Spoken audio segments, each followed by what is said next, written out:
When I received a $640,000 job offer, I thought my wife would be thrilled. Instead, her shocking response not only made me turn down the job, but also question everything about our 10-year marriage. And now I'm facing the toughest decision of my life. I got the job offer of a lifetime last week. 640 grand a year. That's not a typo. My current gig pays 250, which isn't bad. But this was life-changing money. I rushed home to tell my wife, Anna. Babe, you're not gonna believe this, I said, bursting through the door. Anna looked up from her laptop, her brow furrowed. What's going on, Ben? I got offered a new job. It's overseas, but get this, it pays $640 a year. Her eyes widened. $640,000? I nodded, grinning like an idiot. Can you believe it? We could pay off all our debts, buy that house you've been eyeing, travel during my time off. But Anna's face fell. Overseas? How long would you be gone? For months at a time, I admitted. But it's only for a year or two. Think of what we could do with that money. Anna shook her head. Ben, that's a long time to be apart. I don't like it. I was stunned. But don't you see the opportunity here? We could set ourselves up for life. I need to think about this, she said, walking out of the room. I followed her to the kitchen. Anna, come onorevole. This is huge for us. She whirled around, her eyes flashing. Us? Did you even consider how I'd feel about this before you got all excited? I thought you'd be happy, I said, taken aback by her anger. Happy that my husband wants to leave me for months at a time? Yeah, I'm thrilled, she snapped. I held up my hands.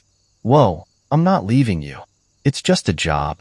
Anna sighed, her shoulders sagging. I know. I'm sorry.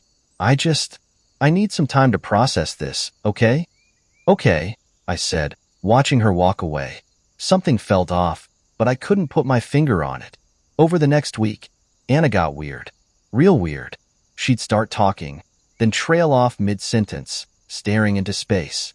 Her phone became an extension of her hand, and she'd tilt the screen away whenever I walked by. One night, I caught her texting someone at 2 a.m. Who are you talking to? I asked. Just Emma, she said quickly, locking her phone. Go back to sleep. But I couldn't shake the feeling something was off. Anna started going out more, claiming she needed to clear her head. These errands took hours.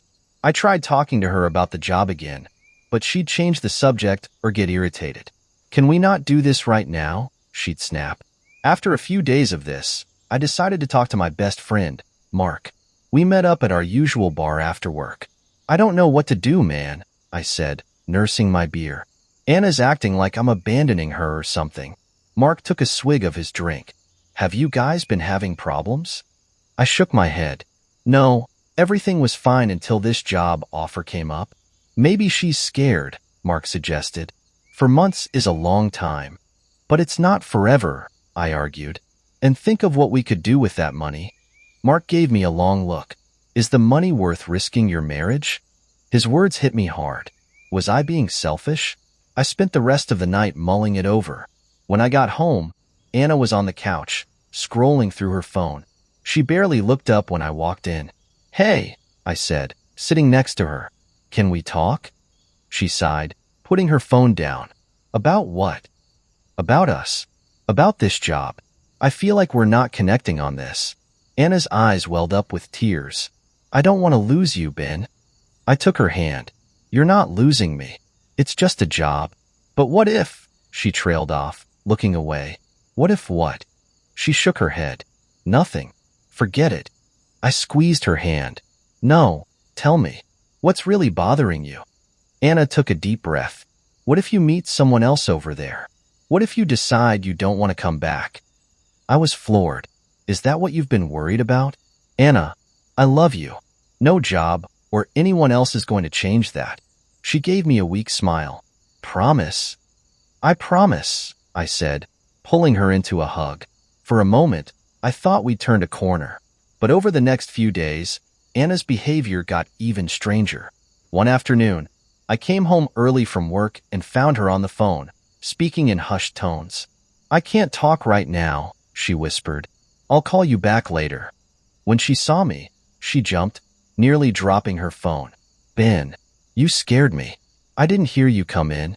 Who was that? I asked, trying to keep my voice casual. Oh, just a telemarketer, she said, not meeting my eyes. I knew she was lying, but I didn't push it. Instead, I watched her more closely over the next few days. The secret phone calls continued. The long errands became more frequent. After a week of this, I couldn't take it anymore. Anna, what's going on? You've been acting strange ever since I told you about the job offer. She sighed, looking down at her hands. I need to talk to you about something. My stomach dropped. Okay. I don't want you to take that job, she said firmly. Why not? Is it the distance? We can make it work, I promise. Anna shook her head. It's not just that. If you're gone for that long, I might need company. I blinked, not getting it. Well, yeah, you can hang out with your friends, family. Hell, we could finally get that dog you've been wanting. No, Ben, she said, her voice barely above a whisper. I mean, mail company. The room started spinning. What are you saying? Anna looked me in the eye. I'm saying I can't go that long without physical intimacy. If you take this job, you need to understand that I might need someone else to fulfill those needs while you're gone. I felt like I'd been punched in the gut. Are you saying you'd cheat on me? I'm trying to be honest with you, she said. I don't want to, but I don't know if I can handle being alone for that long. My legs were shaky all of a sudden. I understand completely. Anna looked relieved. You do? Yeah, I said. I understand that our marriage is over. Her face crumpled. What? No, Ben, that's not what I meant. But I was already walking out the door. I'll be at Mark's. Don't call me. I spent the night at Mark's place, trying to process what had happened. Mark listened as I poured my heart out. I can't believe she'd even consider cheating, I said, pacing back and forth. How can I trust her now? Mark sighed, running a hand over his bald head. Look, man, I'm not defending what she said, but maybe you should hear her out. People say stupid things when they're scared. I shook my head. No, this isn't just about what she said. It's about what she's capable of thinking. How can I build a future with someone who'd throw it all away because she's lonely? I get it, Mark said, but 10 years of marriage, that's a lot to throw away over one conversation. I collapsed onto his couch. I know, but how do I get past this? How do I look at her the same way? Mark shrugged. I don't have all the answers, man, but I think you owe it to yourself and your marriage to at least talk to her before you make any big decisions. I nodded, but in my heart, I knew it was over. The trust was broken, and I couldn't see a way to rebuild it. The next morning, my phone was flooded with texts and missed calls from Anna. I ignored them all and went to work, where I told my boss I'd accept the overseas position. When I got home that evening, Anna was there, her eyes red and puffy. Ben, please let me explain. I didn't mean what I said. I would never cheat on you. Then why'd you say it? I asked, my voice cold. She wrung her hands. I was scared. The thought of you being gone for so long. I panicked. I thought if I said something extreme, you'd turn down the job. I laughed sadly. Well, I haven't decided about the job, but I have made a decision about us. I'm leaving you. Anna's face paled. What do you mean? I mean I'm filing for divorce, I said. I can't be with someone who'd even consider cheating, no matter the reason. She broke down, sobbing. Please, Ben, don't do this. I love you. We can work this out. But my mind was made up. Pack your things.